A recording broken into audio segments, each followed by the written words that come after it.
Operation Optimism. That's the focus of tonight's angle.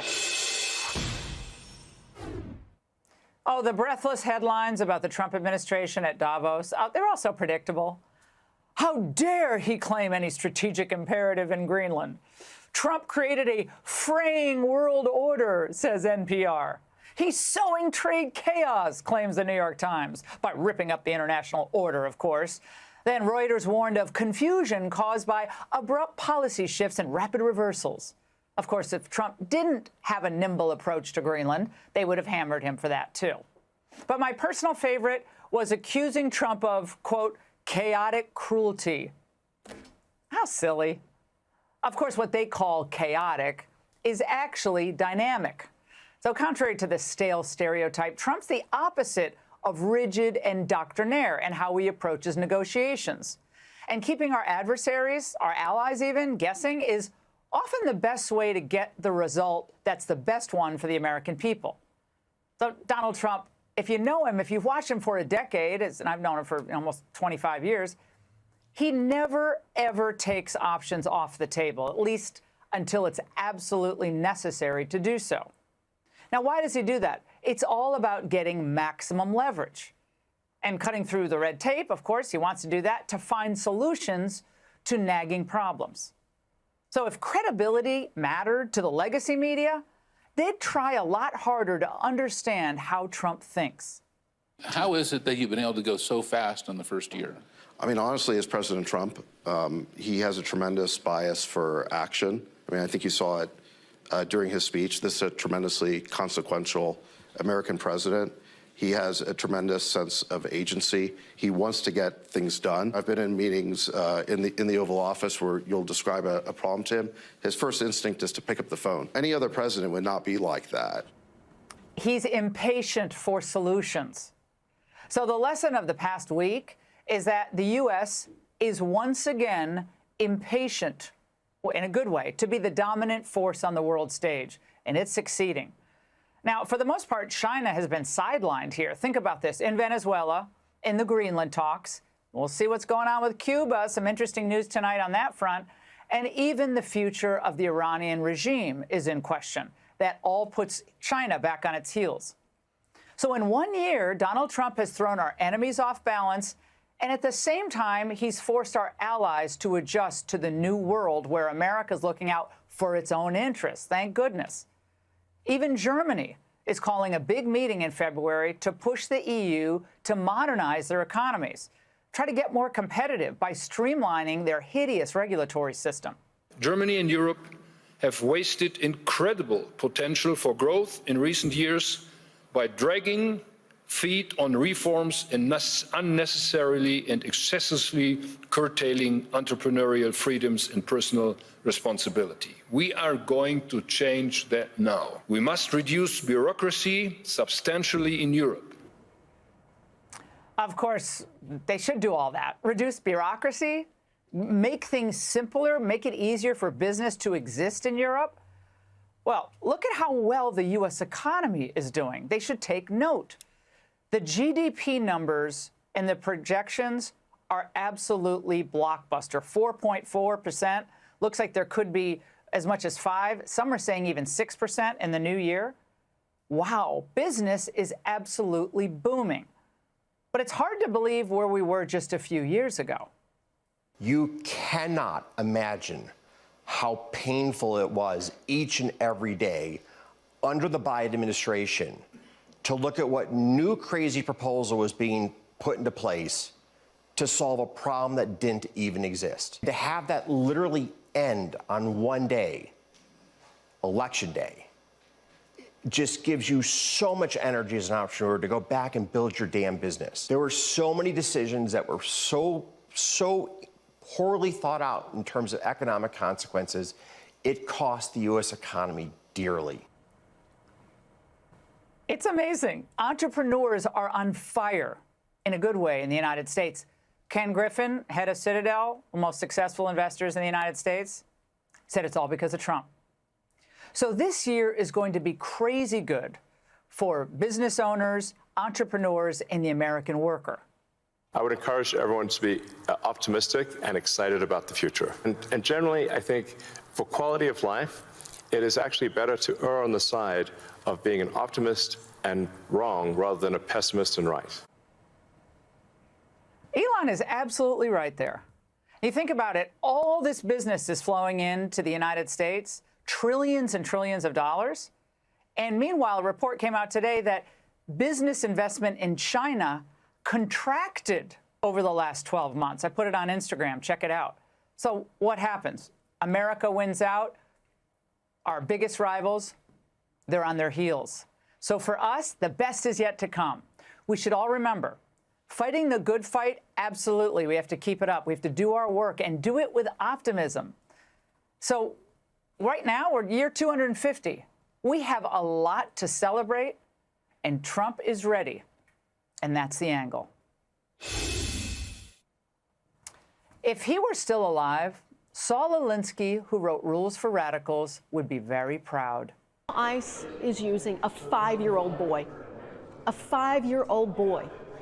They took him and used him to lure his father out. And now they've detained them both. Any step in the direction of reining in and cutting the funding of an agency that is attacking U.S. citizens, that are kidnapping 5-year-olds, that are using them as bait, they deserve to be defunded. The fact of the matter is, ICE is taking kids as young as Liam every single day. They are deliberately traumatizing these kids. And of course, Kamala Harris, who's never had an original thought in her life, followed the smear artist, posting her own tweet, echoing all the lies. But naturally, the truth is that the father of this child is an illegal.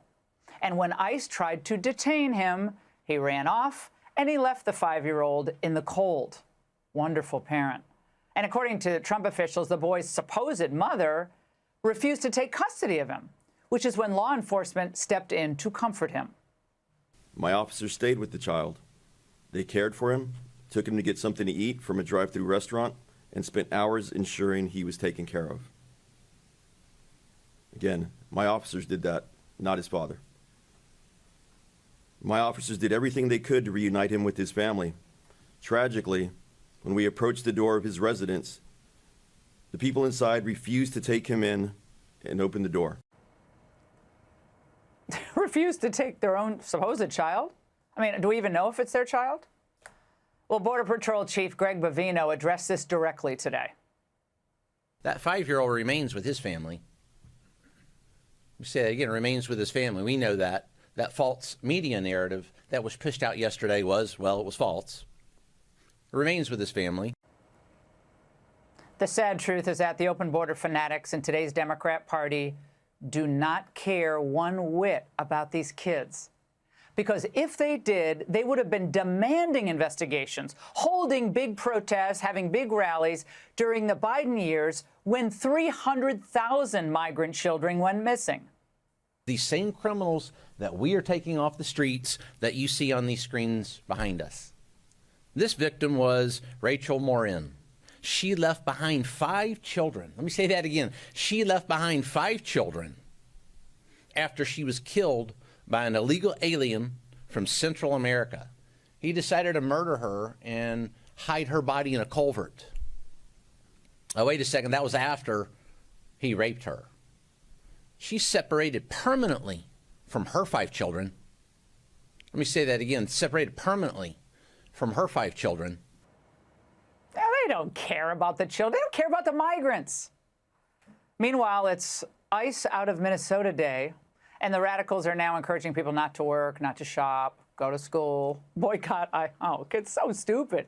Grocery stores, coffee shops, restaurants, some of them shut down to protest ICE. That makes a lot of sense. Everyone's in their Montclair parkas, drinking French wine and munching on crickets, while they tell us we have to live better. The food is very difficult. It's very difficult. But what happens is everybody speaks to each other and no one says a darn thing. And they've got this whole globalist view that you want to make the world a better place. We got to make the world a better place. Has the Davos crowd made your life better? Have the most powerful people in the world delivered? Windmills, inflation, record migration?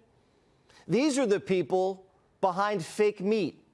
There is a terrible cultural resistance from consumer to accept tech foods.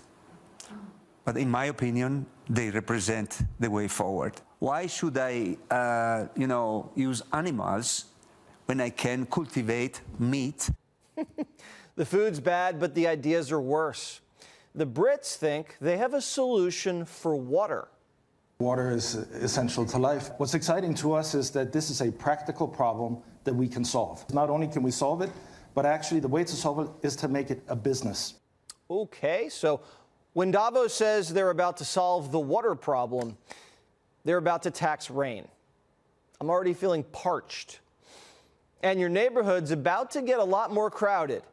By 2050, we could have 1 to 2 billion climate migrants crossing international borders. It's hard to imagine what 1 billion climate migrants would do to our capacity for self-governance. 2 billion climate migrants if we don't raise taxes and turn the keys into our SUVs?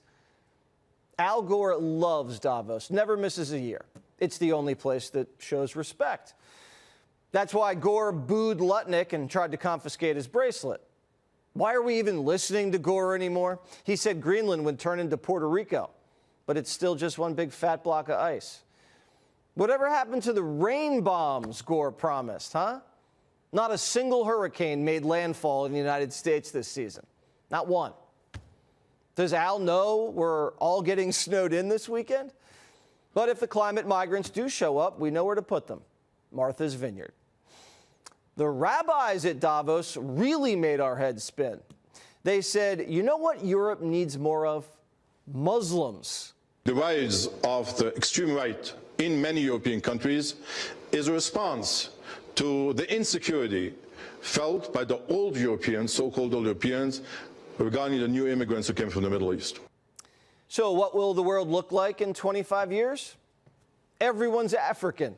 If you're looking out to the horizon of 2050, the absolutely central question are the developmental possibilities of Africa. Full stop. Because by 2050, I'm going to be white and very old, and the majority of young people in the world will be African. Did a Columbia professor just say we're not having enough white babies? Because I was told you're not allowed to say that. Good thing Elon's reversing aging. Can you and I reverse aging in this new history, or are we going to see it? I haven't put much time into the aging stuff. I do think it is a very solvable problem. When we figure out what causes aging, I think we'll find it's incredibly obvious. It's not a subtle thing. When we finally figure out what causes aging? I always thought it was time, but I'm not that smart. Anyway, good thing we didn't solve aging sooner. Biden might have won. You know who else goes to Davos every year besides Al Gore? The head of the teachers union, Randy Weingarten. In the United States of America, we have 16,000 school districts. We have over 100,000 schools. There are industry partners all over. How do we use the WEF to create this kind of integrated network so that we're all working together, so that kids can have, from high school on, opportunities to have jobs that pay a living wage so that they can feed their family and nurture their family?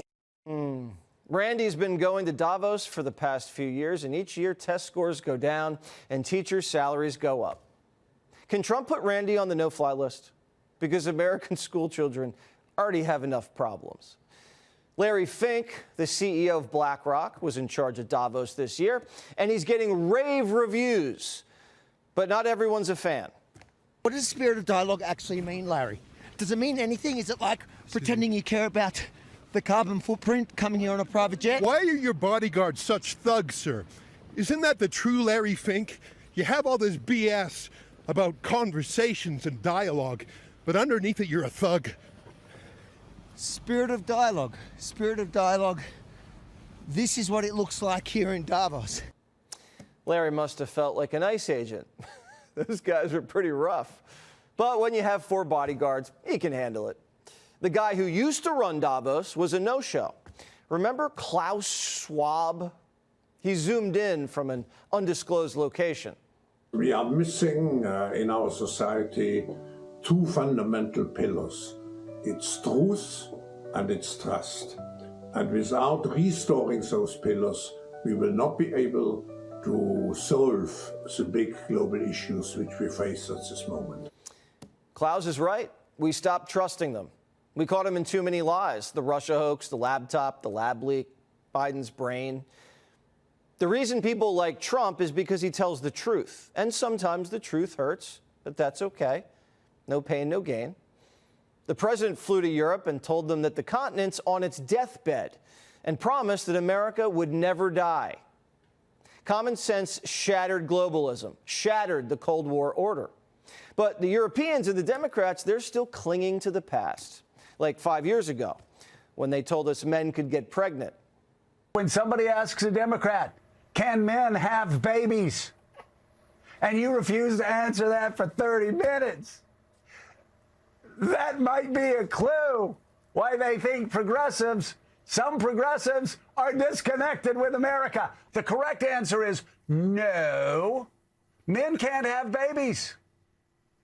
And men who transition after puberty should not be able to compete against girls. Gavin Newsom, did you hear that? Practice that in the mirror a few times.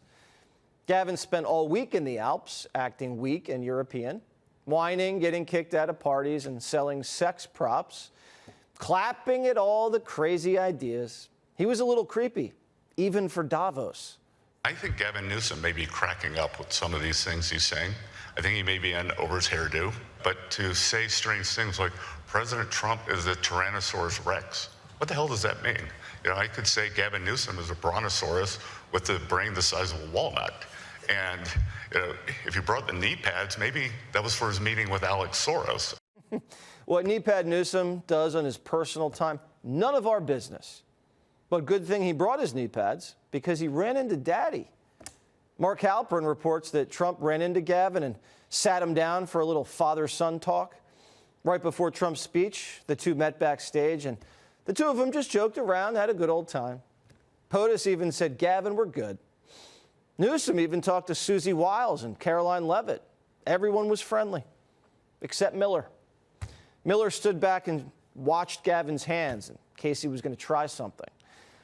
So this whole act, Gavin calling Trump a dictator, he's going to cancel the elections, and saying the Europeans need knee pads for Daddy. He was dapping Trump up behind the curtains. That's such a knee pad thing to do, isn't it? Even the liberal media says Gavin's a sitting duck. Lame duck, actually. Quote, Gavin Newsom's record is a problem. The California governor's pivot to the center may be too late for 2028. Many of Gavin Newsom's positions read as if they were reverse engineered from Republican attack ads. The truth is, Gavin's an actor. He's a child actor. He's trying to roll with the Euros just to get attention from Daddy. But the truth is, Gavin's green with envy. Trump has what Gavin wants: money, fame, and game. That's why he imitates him. Trump gets it. He doesn't mind Gav. He just wants him to grow up, be his own man. But can you be a man when you cross your legs and can't define one? Treasury Secretary Scott Bessent, he has been on a roll. He'll be with us Monday night. Oh, I'm sure it's going to go viral. Anyway, with his thoughts on, of course, full-time Trump stalker, Tweety Bird, and podcaster Gavin Newsom and his obsession with knee pads and President Trump. Take a look. I think Gavin Newsom may be cracking up with some of these things he's saying. I think he may be in over his hairdo. And being on the national stage is very different than being governor of California with no signature achievements. But to say strange things like President Trump is the Tyrannosaurus Rex, what the hell does that mean? You know, I could say Gavin Newsom is a brontosaurus with a brain the size of a walnut. And you know, if you brought the knee pads, maybe that was for his meeting with Alex Soros. I don't know. I honestly can't wait for Scott Bessent to be on Monday. Now, of course, Bessent is referring to the far-left Democratic mega donor Alex Soros, George Soros' son, who seems to have unfettered access to every major Democrat around the country, and with that, the control that you would imagine, including, of course, Gavin Newsom, seen here smiling ear to ear with this great, rich Democratic donor of 1%. In addition to comparing Newsom's brain to the size of a walnut, Bessent also compared the governor to, well, American Psycho Patrick Bateman and Sparkle Ken Barbie. In other words, Bessent is calling Newsom both unhinged, brainless, and I'll add to that soulless and completely incompetent, an empty suit with raw ambition, and along with his career as a full-time podcaster, Tweety Bird, psycho Trump stalker, and now world traveler, including Europe and everything, and even China, where he awkwardly tackled and then spanked, look, a young man during a pickup basketball game. Very nice of him. Anyway, has also been measuring the drapes at 1600 Pennsylvania Avenue for quite some time. Unfortunately, in his quest for fame and power, Newsom forgot to show up for his day job as California's governor. Remember, Gavin, you were elected to that job. Or maybe he just doesn't have what it takes to be an effective leader, so he gave up. California is an absolute train wreck. Politico just described the budget as a nightmare. Meanwhile, entire neighborhoods in Los Angeles burned to the ground. People can't get a permit to rebuild their homes. Why? Because he's a climate change lunatic that doesn't believe in the science of forestry, didn't have the good common sense to ensure the fire hydrants and reservoirs actually had water for what are predictable California wildfires and Santa Ana winds. Now, few have been able to even start rebuilding because of state and local government regulations. Gavin hasn't lifted a finger. At the same time, city streets are completely lawless, riddled with open-air drug markets, homeless encampments, and who could forget California, also home to a human waste problem, unlike any other state. Take a look. This is a map of San Francisco. There's a lot of plots on that. You may be asking, what is that plotting? Well, this is an app where they plot the human feces that are found on the streets of San Francisco. And you see how almost the whole thing is covered, because that is what has happened in one of the previous greatest cities this country's ever had. Human feces is now a fact of life, except when a communist dictator comes to town. Then they cleaned up the streets. They lined the streets with Chinese flags. They didn't put American flags there. They cleaned everything up. So they're willing to do it for a communist dictator, but they're not willing to do it for their own people. All right, needless to say, businesses and people are leaving in droves. #1 migration state in the country. It's so bad that California lost a congressional seat for the first time ever. But it's not just Newsom's human waste crisis. California taxes are insane. For perspective, here is California's top income tax rate. That's at 13%. Right here, my free state of Florida, it's 0. Even the medium tax rate is super high at 6%, which is twice as high as most states. But that's not all. California also has a higher sales tax, the highest gas tax in the country, and the corporate income tax is almost double. California takes in more tax revenue by far than any other state in the country, and it's not even close. So where's all the money going? Why do they have these multi-billion-dollar deficits year in and year out under Gavin? Well, the answer, social services for illegal immigrants, because the sanctuary state of California spends nearly $31 billion a year to feed and clothe and house and educate and provide health care, taxpayer-funded, to California's massive population of illegal immigrants. But now, after bankrupting his state, driving Americans away from one of the most beautiful places on earth, I lived in California for 5 years in the 80s, Gavin Newsom wants a promotion?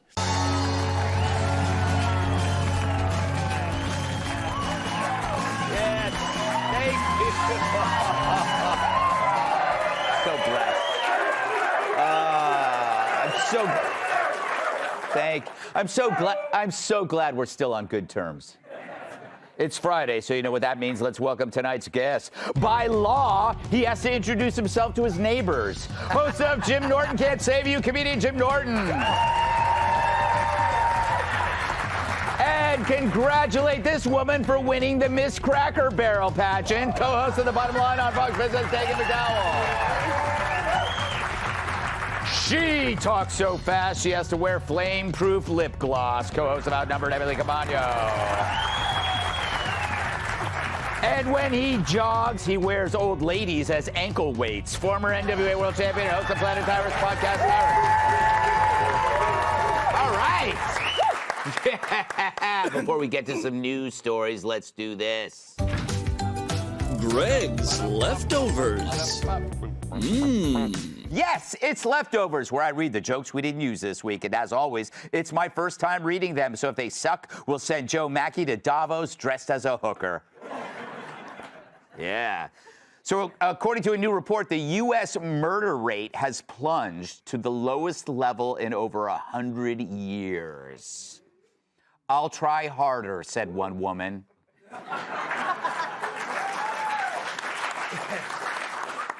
To celebrate America's 250th birthday, the auction house Christie's is going to sell off some of our country's most iconic documents, including a copy of the Declaration of Independence, which could sell for $5 million, narrowly beating out one president's birth certificate. Still got to find it. The inventor of the suicide pod just revealed a new feature that will allow couples to die simultaneously, causing one man to say, "If I'm not there in 5 minutes, start without me, honey."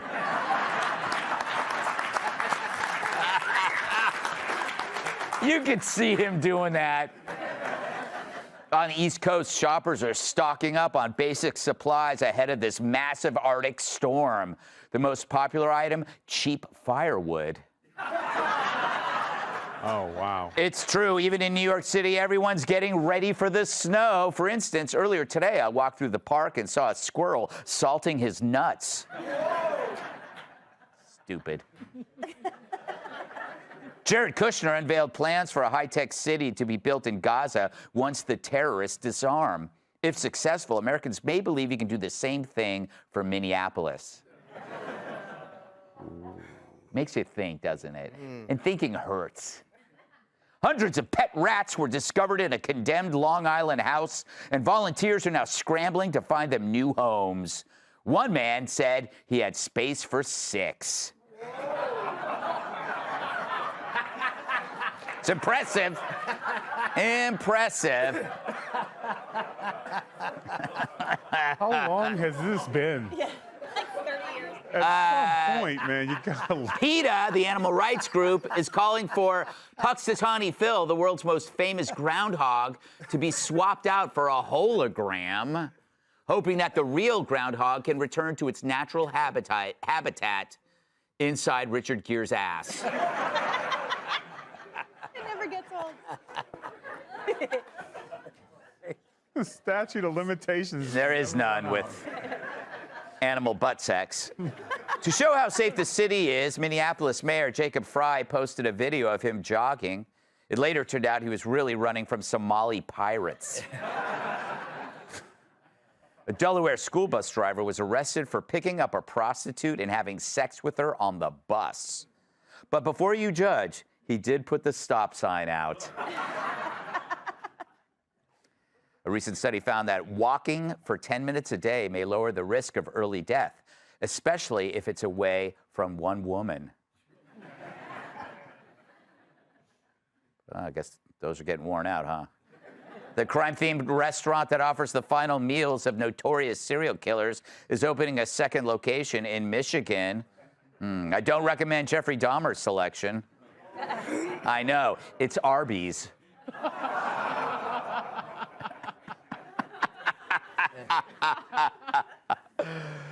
New York City Mayor Zohran Mamdani joined The View on Tuesday. I know. Turns out Muslims have no problem talking to pork.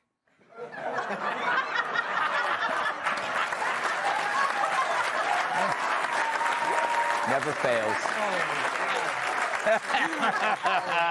Jennifer Lopez was spotted handing cash to a homeless man on Tuesday. Then he tried to take shelter under her ass.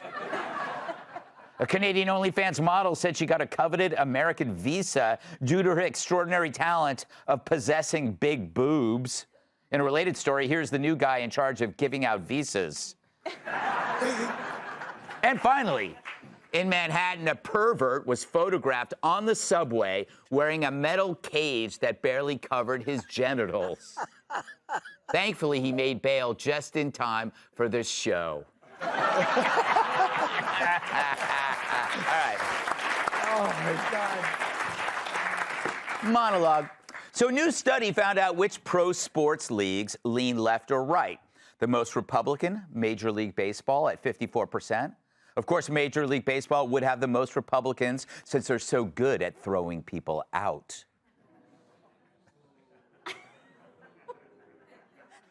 The NHL, just 6% liberal, no surprise. Liberals hate ice. Thank you. The most left-wing was the WNBA at 68%, which makes sense. I mean, they're mostly women. Mostly. And mostly. Only 10% of the players in the NBA are Republican. Coincidentally, they're the same 10% who can't jump. But it seems conservatives in those leagues are harder to find than Dana Perino in a bowl of rice. The NFL, 34% are liberal with 20% leaning right. And get this, defensive players are overwhelmingly Democrat. No surprise, since they're always trying to stop each other's progress. And always trying to steal the ball. And what about soccer, you ask? Sorry, this survey focused only on sports. But wow.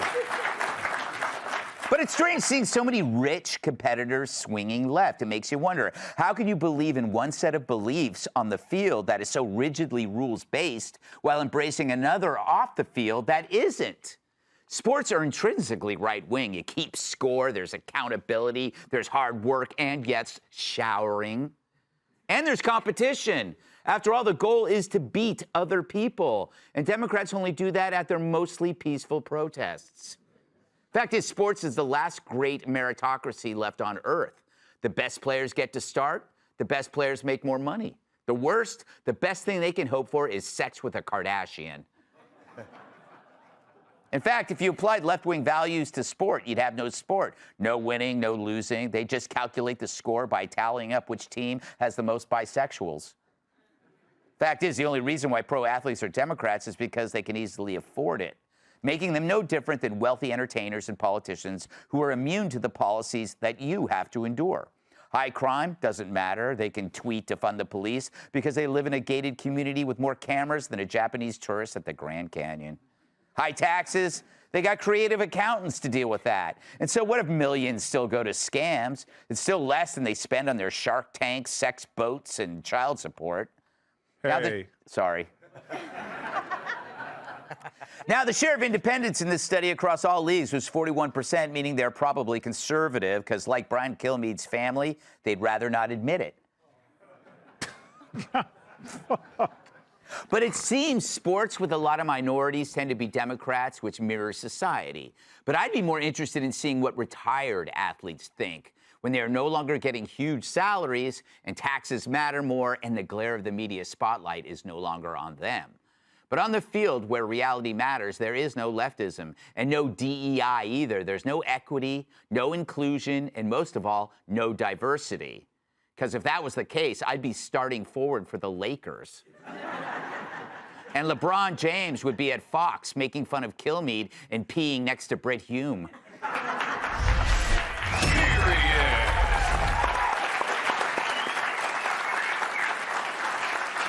A lot of people don't know this, Jim, but you were quite the athlete in college, and it's good to see you didn't let yourself go. Thank you very much, Greg. Yes. I was captain of the women's volleyball team. Yes. I told them, but I'm not a woman, and then they stripped me nude and they debated.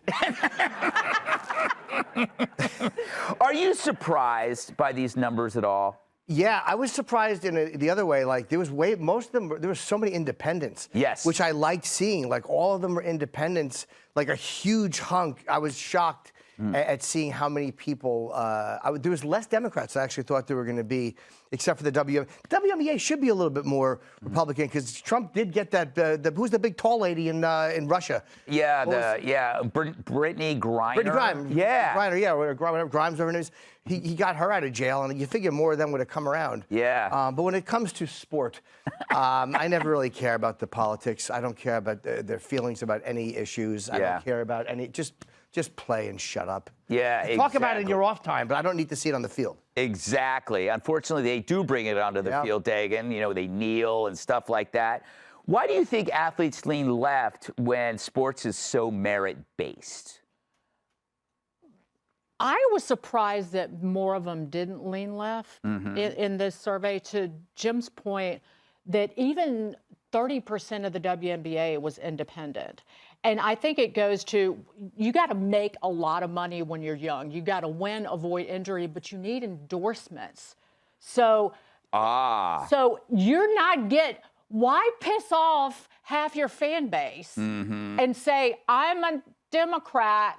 It's like, there's a famous story about Michael Jordan. Yeah, I know. No, it's not the one you think of. I bring good when I'm on this show. I'm not going to repeat some old lame-ass story. In 85, Michael Jordan was the Coca-Cola spokesman, and some douche asked him, new Coke or traditional Coke? And he said, Coke is Coke. Both taste great. So both Republicans and Democrats taste great if you're trying a sports figure. But he lied because New Coke tasted terrible. Yeah, I know. But you got to lie if you're in sport. But, you know, if they included my favorite sports, NASCAR, PBA, Pro Bowlers Association, and MILF, Major League Fishing. Oh. It would have. Yeah. That's what I thought the whole world of sport would skew MAGA. Is there such thing as Major League Fishing? Yes. Wow. Bass. Really? Big mouth and small mouth. Oh, yeah. That also works with MILFs, too. You would know. So, Emily, it kind of reminds me. Oh, by the way, you were a cheerleader. A lot of people don't know this. You were a major football cheerleader for the Raiders, LA or Oakland? Oakland. Oakland. What was it? Did you ever know their politics? Only people that I was friends with, which I feel like sort of is how we are in general. You know the politics of your friends that you're either close with or that share it with you. I have to point out that this study is super limited. Like they surveyed 1,500 athletes, and granted, at the pro level of those leagues, there's only about 4,500, but they also only looked at 23 states. So I feel like we were dealing with a tiny sampling, and all of that is just the American athletes. Like, look at the NHL and the MLB, which has so many international athletes that are playing in it. Yeah, I doubt those Cuban players are liberal. Well, I'll say this. I think that what would be interesting is all of those decision makers, for example, behind the multi-million-dollar virtue signaling of the NFL, like choose love on the helmet and lives matter in the end zone and all of that BS, the amount of money that they put to just check a box while not actually engaging in something substantive, like where are those politics? Because I would bet you that the decision makers at these leagues, with all the money that they're making and all the reality that they have to face with regulations and where they reside and all the stuff, that they would probably be totally Republican. But they're virtue signaling, saying like, okay, guys, yeah, we got to do the woke stuff. So I feel like the hypocrisy would be at that leadership level. Yeah, it's like what Dagan said about like you want to get the endorsements too. So sometimes you have to virtue signal. You know what? I look at LeBron James, Tyrus, and I do look at him a lot. Sometimes when I'm alone. It's like imagine being the world's best heart surgeon who eats every day at McDonald's because you were too busy to study or focus on nutrition because it was all about sport. Isn't that kind of the way it is with politicians? I mean, not politicians, athletes, is that they were so focused that they really don't know what they're doing politically. Well, they just like anybody else, they go where the money is. And unfortunately, the Fox News commercials aren't paying what Nike's paying. So you mean William sense. Devane isn't making what? Yeah, you know, there's no Reflexol or whatever the hell it is. You guys know. What are the commercials you guys like to watch? Yeah, you guys watch too much damn TV. Turn it off. No, don't turn it off. What are you doing, Tyrus? What? They got to watch this to get the message. So, but you know, and it's life mimics art, life also mimics sports. The only liberal organization is the one that doesn't make any money, the WNBA. So that's always how it is. But these athletes, you come into the league, and then if you want to make money, you got to, for a while, you had to go woke. Yeah. You had to do the commercials. And look how much attention Kaepernick got. Yeah. So it's very hard. They're not really Democrats and Republicans. They're opportunists. And I don't necessarily fault them for getting it when they do. The point is once they become set and veterans, then you start to see it coming out. Yes. Once they started making money and they see taxes and they had to deal with the virtue signaling, then they start to come out, and then all of a sudden they're super conservative, just like everybody else. Everyone's Democrat till they get their first real check. Yeah. And then when they see all the money being taken from it, and when you're doing all these commercials and you're doing all these things and you're getting exploited after a while, you get tired of that. So I think that athletes get put in a tough position because just doing a Coke commercial shouldn't have to do anything with politics, but that's just the way it is. Yeah. I guess that's why hockey players are conservative early on, because they get those checks. I know. I know. Hey, the fact that he used that in the right way and it wasn't sexual, applaud him. Yes. Thank you so much. Thank you. You make it worthwhile. Hey, Sean Hannity here. Hey, click here to subscribe to Fox News YouTube page and catch our hottest interviews and most compelling analysis. You will not get it anywhere else.